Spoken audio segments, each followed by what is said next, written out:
at donandgino.com. Now, back to your friends, Don and Gino. Welcome back. As your friends, we have created a new resource for you, a resource to help guide you to personal financial wellness, because all of us need people in so many different areas, whether it's financial planners, CPAs, trust attorneys, bankruptcy attorneys, family law, unfortunately. Whatever it is, we have put together a group called America's Professional Resource Group. These are the best people we have ever interviewed on our show. Being on the show for 3.5 years, we've gotten to meet a lot of great professionals. So we've now aligned ourselves together, called America's Professional Resource Group. So we'd love you to check out our website at aprgi.com, aprgi.com. Check it out. And also subscribe to our magazine by going to the website. We have a monthly magazine that gives you not any ads. There's no advertising. Our goal is to educate and entertain you. So all throughout the magazine are articles from these great professionals teaching you about things you need to know.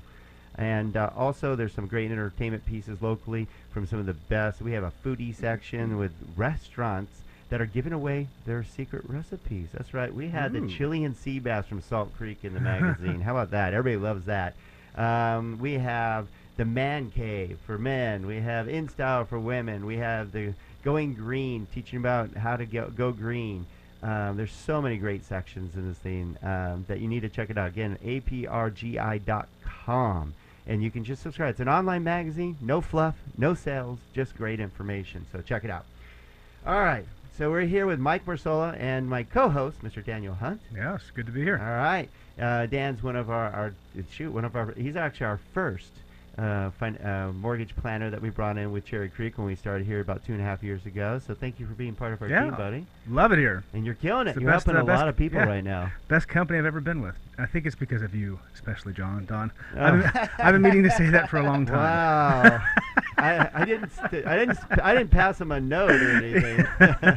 Where's that raises coming soon? No doubt. He's asking for bonuses. No, it's been great working with you, Dan, and we do have a great team, and you know that. That's really where it's all at, including Miss Shannon Fosno. That's right, she's a multi-hat wearer, and everybody's working double time this week, especially with Linda. Linda's out, unfortunately, for a couple weeks, so everybody's stepping up. Steph and Gilza and Wendy, Sue, everybody's stepping up. Gino even. Yeah. I guess that's why I had to give him a couple days off, huh? Yeah, I think he's worked 26 hours out of the last 24. Yes, something like that. All right, and then we brought in Mike Mersola with the Peter Lorimer Group Estates, and he's a good friend of ours and a good guy, and always has great information. What I love is Mike, you don't just hype yourself. You haven't actually even talked about what you do. You just give great information, and hopefully out there you go, that's somebody I should work with because this guy's smart. He knows how to get me more value for my home. He knows how to help me get into my home. And he's very successful, and he's a fun guy. And who doesn't want to work with fun people? We love fun people. That's right. And Mike is fun clients, too, you know. Well, isn't that cool when you get to know? I mean, I guarantee, like us, most of our clients are our friends now. And I know you're that type, and that's why we bring you on the show. Yeah, that's always the end result, isn't it? Yeah, isn't it? It is, and that makes it rewarding. If it's transaction-based, you wouldn't still be in business, guaranteed. If you were transaction-based, you would not have survived some of the toughest real estate times we've ever seen, and not been in business for 10 years unless you were all about the customer and not about the transaction. Oh, yeah, absolutely. I mean, you had to weather the storm back a couple years ago, but once I got my foot in the door again and actually started working with people who need our help, who need professionals' help. I have so much to offer, really, with all of these contractors that I know, and plumbers, and lenders like yourself, and some of my friends down the valley. Once you start asking for things, you can really open some doors for some people. Isn't it? That's true. I mean, a lot of people think it's just about buying or selling a home, but Dan, you're that person. Also, it's also about becoming an invaluable resource to them, because they don't know who to go to for a financial planner. They don't know who to go to for insurance. They don't know who to go to for plumbing or any of those things. Isn't it nice that they can go to you and go, Mike, who should I go to? And they can trust your advice. Yeah, they don't even realize the resources that most of us actually do have. When you're in this industry, you get to know these people through time, and plus you've grown up with people that are in different trades. We just all happen to be in the real estate trade, but all of it goes together. You know? Yeah, absolutely. And before we went to break, we were talking about the importance, and you were suggesting when you go to sell your home that there's actually just some distinct advantages to go ahead and have that physical inspection done ahead of time to make sure you eliminate any potential pitfalls that could show up during the transaction, because there's a lot more expense when it happens during a transaction, let alone you potentially losing your home of your dreams if you're moving from your home to another and you need this to sell, therefore the equity to be passed on to your new home, and it falls out of escrow. Guess what? Everybody loses. So Mike was suggesting to get a physical inspection to alleviate any potential pitfalls or issues down the line. You mentioned a sewer issue that no one would have even thought of, but that's a big issue.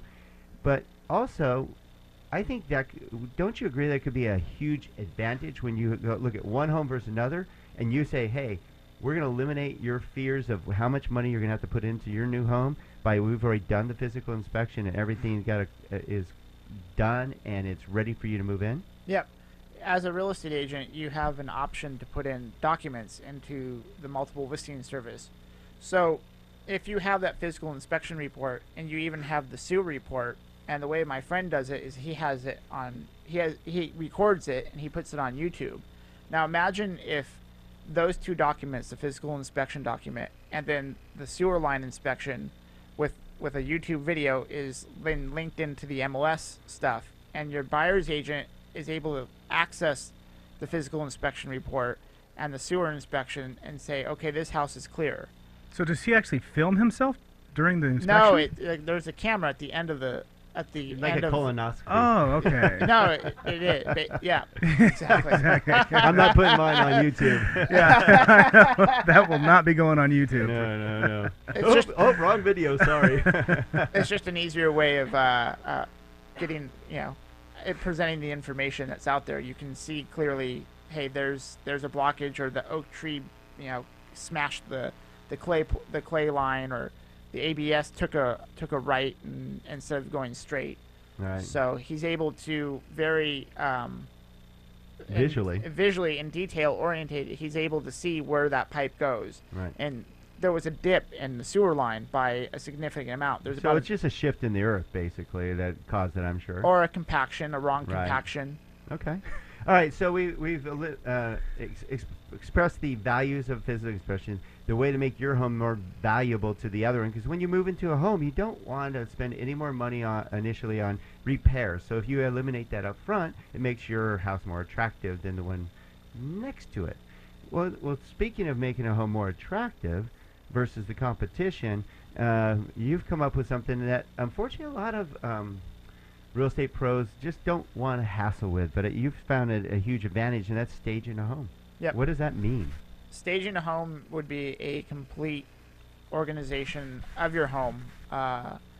Is getting rid of all the clutter, getting as much of the floor space uncovered by stuff, and having They could even bring in furniture, plants, pictures, you name it. It looks like a model home, It looks like a model home. See, they do that for a reason, you think? Yeah. At the models.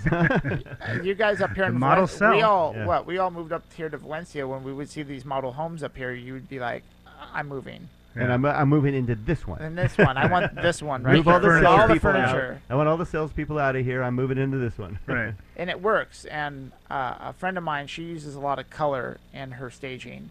And we're all visual people. So when we see certain colors like red, it triggers certain things. Or yellow or blue or any well, of is these purchasing a home an emotional decision? You guys tell me. Yeah, I would think so. Yeah, I would think so. I see a significant difference in activity in a home that's staged versus one that's not. Okay, so we only got a minute here before our break, and we got more great tips from Mike Mersola with Peter Lorimer Group Estates. So if you're comparing, I mean, there's not a huge difference these days pricing. If you had two, let's just say two condos in the same complex and stuff, there's not going to be a huge price difference other than the staging could, one, increase the price, or two, keep your price, or three, sell it faster. Am I right? Yeah, and a specific example of that is we had one in North Hollywood, and we staged the one condo with all white decor and a really cool kind of space age looking lamp with a nice glass table, and everyone went berserk. over this. And I had 40 or 50 people at the open house on a Sunday.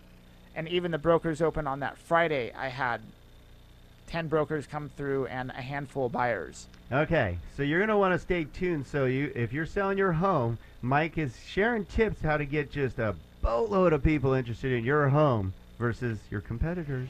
All right, don't go away. We'll be right back in the Don and Gino and Dan Hunt Real Estate and Finance Show.